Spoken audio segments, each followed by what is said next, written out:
এগুলো হচ্ছে মৌরি, একটা আঙ্কেলের কাছ থেকে চেয়ে এনেছি স্কুল থেকে। এগুলো হচ্ছে অলবরি, আর স্কুলে হাট থেকে এই ফুলের গাছের বীজগুলো পেয়েছি। তা আজকে নিজের টবে লাগাবো, দেখি হয় কিনা।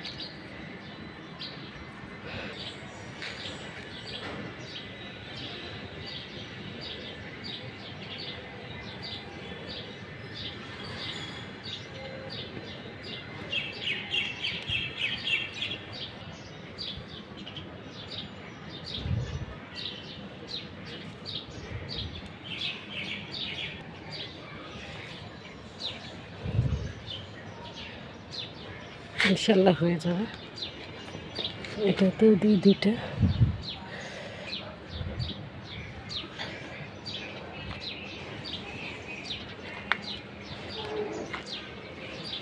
শরীফা ধরেছে, ছাদে জামরুল আলহামদুলিল্লাহ অনেক খেয়েছি, এখনও অনেক আছে।